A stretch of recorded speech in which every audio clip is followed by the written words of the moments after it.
The air in the cardiac intensive care unit is a manufactured calm, a thin veneer stretched over a constant thrumming anxiety. It smells of antiseptic, trying and failing to mask the metallic scent of blood and the sour note of fear.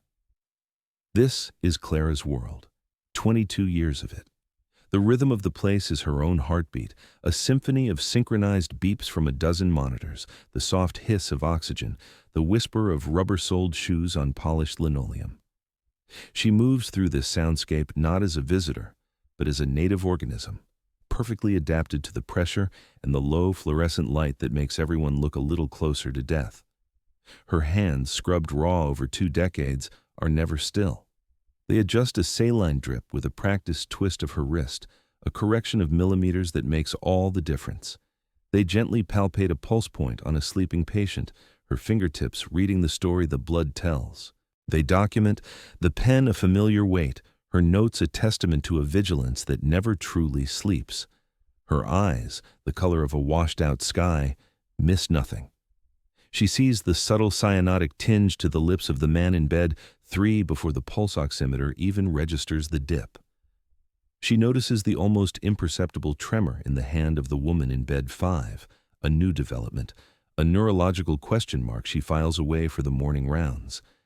This is the cartography of her expertise, a map of human frailty drawn from thousands of shifts, thousands of patients. A new resident, Dr. Evans, barely old enough to have finished shaving, stands hunched over a chart at the central station. He chews on the end of his pen, a small, nervous tick.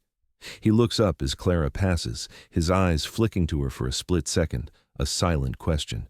She gives a nearly invisible nod. He visibly relaxes, his shoulders dropping a fraction. The senior staff knows her value. The surgeons, the cardiologists, the ones who have been here long enough to see her in a crisis, they speak to her as a colleague. They know her instincts are a diagnostic tool more sensitive than half the machines on the floor. It is the new ones, the visitors, the ones who see the world through a lens of hierarchy and title, who make the mistake. The mistake of seeing the uniform and not the woman wearing it. The mistake of seeing a nurse and thinking they understand what that means. The doors to the unit swish open, admitting a man who does not belong in this quiet, sterile space. He wears a suit that costs more than Clara's car, tailored so perfectly it seems shrink-wrapped to his frame. He holds a phone to his ear, his voice a percussive intrusion into the unit's fragile peace. "No, you tell Henderson the deal is off if he can't meet the price," he barks into the device. "I don't care what his board says. My father's in the hospital, I don't have time for this." He snaps the phone shut and scans the room, his gaze sweeping past Clara as if she were a piece of furniture, a beige fixture on the wall. This is Mr. Sterling, Jr. His father, Mr. Sterling, Sr., is in bed too, recovering from a minor cardiac event. He is stable, for now. Mr. Sterling, Jr. strides to the nursing station, his expensive leather shoes squeaking with an entitled friction. He raps a manicured knuckle on the countertop. "I need to see the doctor in charge of my father," he announces to the room at large. Clara finishes her note, caps her pen with a soft click, and turns to face him. "Good afternoon, Mr. Sterling," she says, her voice low and even. "Dr. Ramirez is the attending cardiologist, but he's in surgery. Dr. Evans is the resident on duty. Your father's resting comfortably. His vitals are stable, and the medication seems to be managing his arrhythmia well." It is a concise, professional, and complete summary. It is also, to Mr. Sterling, utterly irrelevant. He finally looks at her, a dismissive, top-down appraisal that lasts no more than a second. "Right," he says, the word clipped. "I'm not interested in a report from the staff. Get me the doctor. Evans, is it? Have him come to my father's room." He doesn't wait for a reply, turning on his heel and marching toward bed 2. Clara's patience doesn't flatline. It has been conditioned over years to withstand such arrogance. His ego is a common comorbidity in this wing of the hospital. She watches him go, a quiet observation. She has seen this man 100 times before, in 100 different expensive suits, with 100 different last names. They treat the hospital like a hotel and the nursing staff like the housekeeping. They believe their wealth and status can bend the rules of biology, that the service they are paying for includes immunity from consequence. She finds Dr. Evans, who is already looking pale. Mr. Sterling wants to see you, Clara says, her tone neutral. I heard, the young doctor mutters, running a hand through his already messy hair. He was on the phone with the hospital administrator before he even got off the elevator. Clara says nothing. She doesn't need to. She knows the pressure a man like Sterling can exert, the way it can make a young, insecure resident second-guess every decision. Later, she's in Mr. Sterling Sr.'s room, checking his intravenous line. The older man is quiet, his eyes tired but intelligent. He watches his son pace at the foot of the bed, still conducting business in a low, aggressive murmur on his phone. Excuse me, Mr. Sterling Jr. says, not to Clara, but to Dr. Evans, who is standing beside him. Clara is less than 2 feet away. Doctor, can you get the help to bring my father a fresh pitcher of water? This one is tepid. The words hang in the air, thick and toxic. The help. Dr. Evans flinches, a flicker of embarrassment in his eyes. He opens his mouth, then closes it, intimidated into silence. Clara doesn't react. Her expression remains a mask of professional calm, but inside, a switch is flipped. A line etched over 22 years of quiet dignity and fierce competence has been crossed. She turns, her movements measured. Of course, she says, her voice so devoid of emotion it is almost metallic. I will get him some fresh water. She takes the plastic pitcher and walks out of the room, her spine straight, her head held high. She isn't angry. Anger is a useless expenditure of energy. What she feels is a cold, clinical clarity. The diagnosis is clear: terminal arrogance, prognosis poor. She returns with the water and sets it on the bedside table. As she does, her eyes sweep over the telemetry monitor above the bed. It's a reflex, as ingrained as breathing. And she sees it, a flicker, a tiny premature ventricular contraction, a single ectopic beat. To an untrained eye, it is nothing, a blip, a piece of electronic noise, a momentary artifact from the patient shifting in bed. Dr. Evans doesn't notice. Mr. Sterling Jr. certainly doesn't. But Clara sees it for what it is, a whisper, a warning shot from a heart muscle under silent duress. Her gaze moves from the monitor to the patient. Mr. Sterling Sr.'s skin has a new sheen of sweat. His pallor is slightly grayer than it was an hour ago. When he reaches for the glass of water she places beside him, she sees it again, the faint, almost invisible tremor in his hand. The symptoms are all subtle, a constellation of minor signs. But when you have seen the same star chart 1,000 times, you know when it spells disaster. She steps out of the room and finds Dr. Evans. Doctor, she begins, keeping her voice low, I need you to look at Mr. Sterling. He's typing notes, distracted. He's fine, Clara. His pressure is 120/80. Heart rate is 72.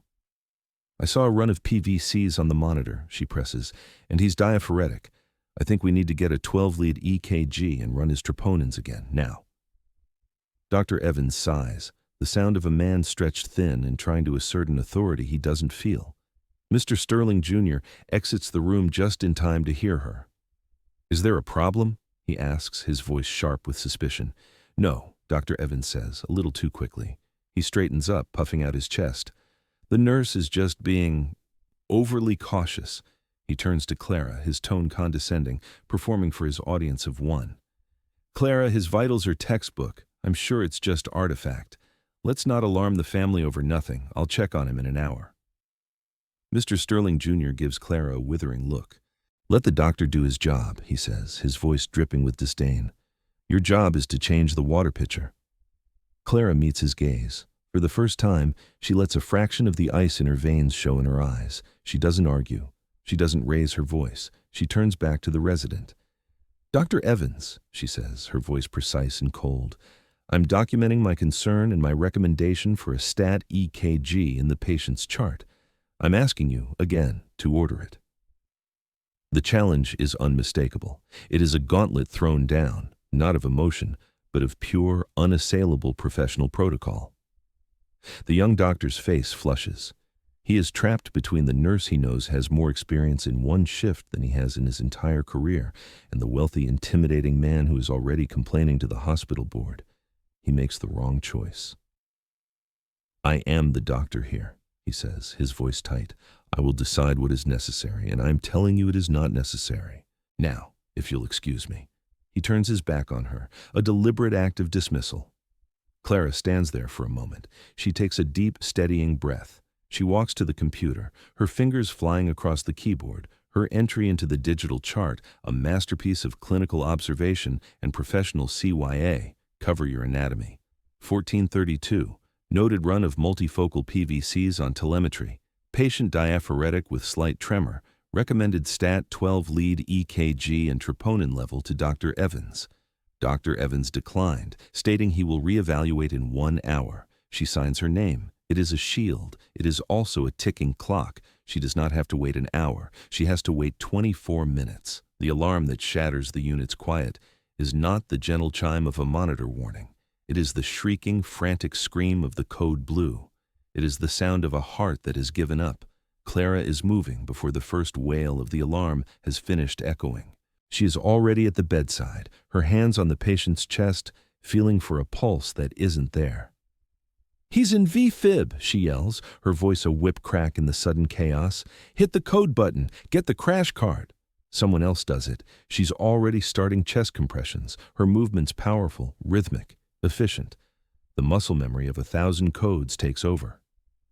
Dr. Evans stumbles into the room, his face the color of chalk. Mr. Sterling Jr. is pressed against the far wall, his arrogant composure shattered, his face a rictus of terror. "Do something!" he screams. "What is happening? Do something!" The crash cart arrives, its wheels squealing. Dr. Evans grabs the defibrillator paddles, his hands shaking so violently he can barely hold them. Charge to 150, he stammers, his eyes wide with panic. 200, Clara corrects, never breaking the rhythm of her compressions. Biphasic defibrillator. Charge to 200. Right, 200, he parrots, his voice thin. Another nurse is trying to establish IV access. "I can't get a vein, they're all collapsed." "Epi," Dr. Evans says, his eyes darting around wildly. "Give 1 milligram of epi." "We don't have access, doctor," the nurse replies, her voice strained. Panic is beginning to infect the room. It's a contagion, and Dr. Evans is patient zero. He is frozen, a deer in the headlights of his own incompetence. The theoretical knowledge is all there, locked away behind a wall of pure adrenaline-fueled fear. He is going to kill this man. Clara sees it. She makes a decision. "Stop compressions," she orders. The nurse beside her stops. "Clear," Dr. Evans yells, his voice cracking. He places the paddles on the chest, but his placement is sloppy, too high. "Fix your paddle placement, doctor," Clara's voice cuts through the noise. "Sternal apical, now." He fumbles, readjusts. He hits the button. Mr. Sterling Sr.'s body arches off the bed, a grotesque, convulsive jump. The monitor shows the same chaotic, useless rhythm, ventricular fibrillation. "No change," someone says. "Resume compressions," Dr. Evans gasps. Clara ignores him. She takes a half step back from the bed. "Dr. Evans," she says, and her voice is so calm, so full of quiet authority that everyone in the room stops and looks at her. "I have this. It is not a request. It is a statement of fact." She turns to the rest of the team. "Get me the IO drill," she commands. "We're going intraosseous. I need 1 amp of epi and 1 of amio ready to push the second we have access. You," she points to a respiratory therapist, "bag him, 1 breath every 6 seconds. You," to the nurse who is on compressions, "switch out with me in 30 seconds. The team, desperate for leadership, for competence, responds instantly. They move with a new purpose. Dr. Evans stands there, paddles in hand, utterly sidelined. He looks at Clara, his expression a mixture of shock and relief. She takes the IO drill, a device that looks like a small power tool. With a practiced, steady hand, she finds the landmark on Mr. Sterling's tibia, just below the knee. She presses the drill to the bone and pulls the trigger. The high-pitched whirring lasts only a second. She has established a direct line into the bone marrow, a non-collapsible vein.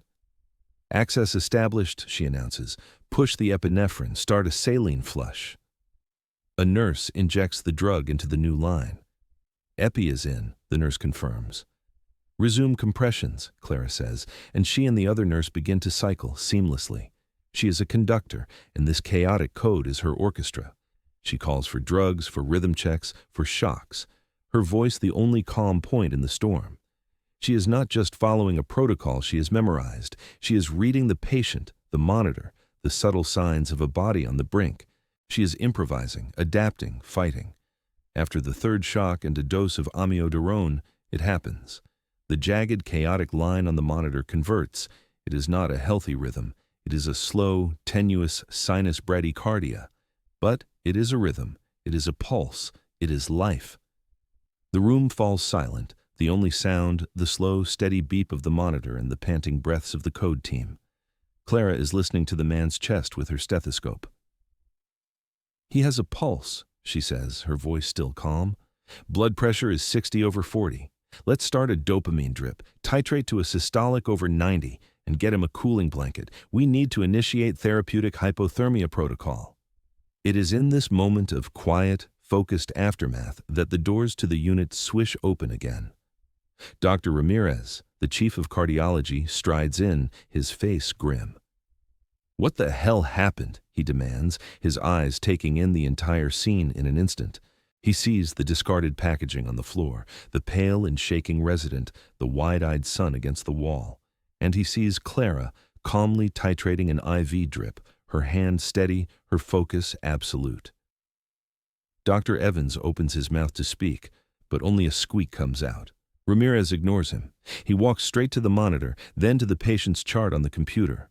His eyes scan the screen, his expression darkening with every line he reads. He sees Clara's note, the warning, the recommendation, the refusal. He turns, and his gaze is like a physical force. He looks at Dr. Evans, who seems to shrink under the weight of it. Then he looks at Mr. Sterling, Jr. "You," Ramirez says, his voice dangerously low. "Your father is alive for one reason, and one reason only." He points a finger, not at the resident, not at the machines, but directly at Clara.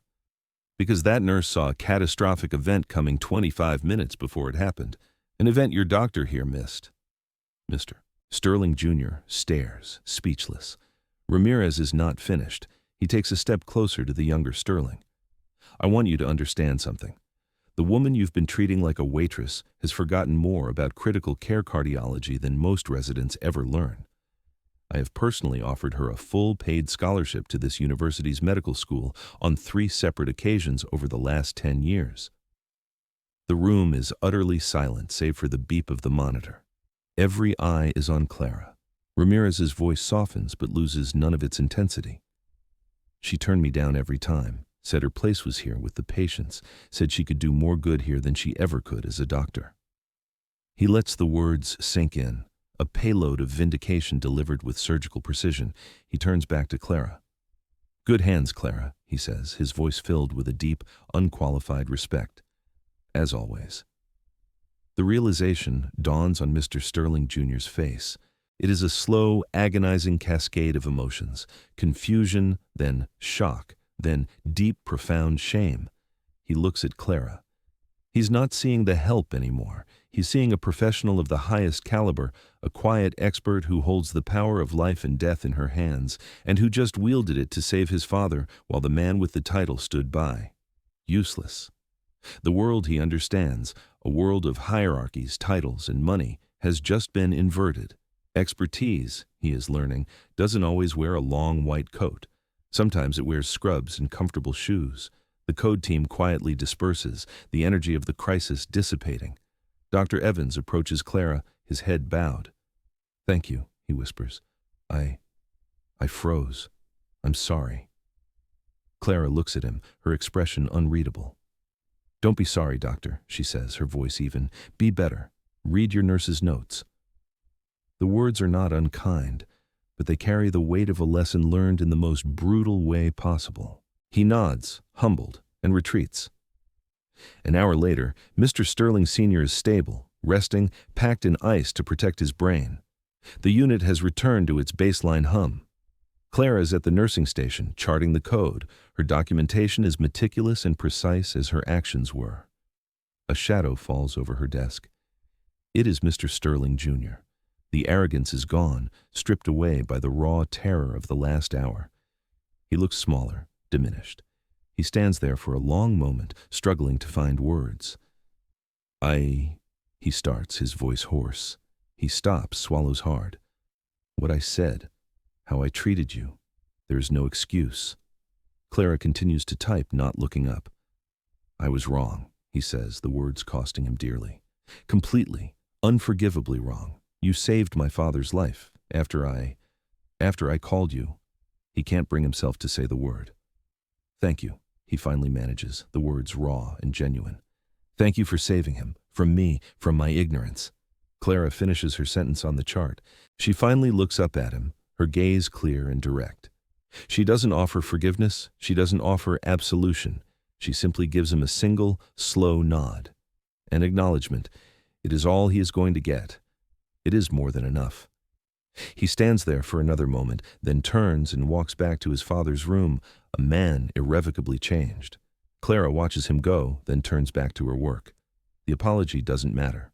The vindication, witnessed by the entire unit, was satisfying in a distant academic way. But it is not why she is here. Her real validation is in bed too. It is the steady, rhythmic beep of that monitor, the sound of a heart that is still beating. She chose this. She chose the long hours, the aching feet, the emotional toll. She chose the front line, the space between the patient and the abyss. She chose it over the title, over the prestige, over the money. Because in medical school, they teach you how to treat a disease. Here, in the trenches, she learned how to care for a person, how to see the subtle signs, how to hear the unspoken fears, how to hold a hand in the final moments. That is a knowledge not found in textbooks. It is an expertise earned one patient, one crisis, one life at a time. Her shift ends. She gives her report to the night nurse, her voice a low murmur detailing the events of the day with clinical detachment. She walks out of the unit, the swish of the doors a final punctuation mark. In the locker room, she sheds the scrubs, the uniform that renders her invisible to men like Sterling. She is just Clara again. But as she walks out into the cool night air, she carries the quiet weight of her day. The work is never truly over. The next shift will bring new patients, new challenges, new moments where her quiet competence will be the only thing standing between a family and a tragedy. It will probably also bring new doctors to guide, new families to manage, and new people who will look at her and see only the help. And she will meet it all with the same steady, unwavering professionalism. Because she is a nurse, and that is a title she has earned and chosen and will never, ever apologize for. Her car starts with a familiar rumble. Driving home, the streetlights blur into long streaks of gold. She thinks of Dr. Ramirez's words, a public defense she never asked for but appreciated nonetheless. 3 times. 3 times she'd sat in his office, the acceptance letter and scholarship offer on his desk between them. Each time, she'd felt a flicker of temptation, the allure of the title, the respect that would be automatic, not earned in a crisis. But then she'd picture the floor. She'd picture the face of a patient finally understanding their diagnosis because she took the time to explain it without jargon. She'd picture the moment a family member's panic subsides because her calm is contagious. She'd picture the intricate dance of a code, the split-second decisions that live entirely in the realm of experience, not theory. Doctors diagnose and prescribe. It is vital, essential work. But nurses manage. They manage the fragile ecosystem of a human body in crisis. They are the continuity, the constant presence, the interpreters, the advocates, the first and last line of defense. That was a power, a responsibility she was not willing to trade for a different set of initials after her name. She pulls into her driveway and sits in the silence for a moment, the engine ticking as it cools. The adrenaline of the code has long since faded, leaving behind the familiar bone-deep weariness. She gets out of the car, goes inside her small, quiet house. She doesn't dwell on Mr. Sterling or his belated apology. He is just one more lesson taught, one more bit of ignorance cauterized by competence. Her focus is already shifting to tomorrow, to the new admissions, the ongoing cases, the delicate balance of life and death that will await her when she puts the scrubs back on. Because in the end, the respect she commands is not given by the wealthy or the powerful. It is forged in the crucible of crisis, witnessed by her colleagues, and reflected in the steady rhythmic beep of a heart that, for one more day, she helped keep beating. That is everything.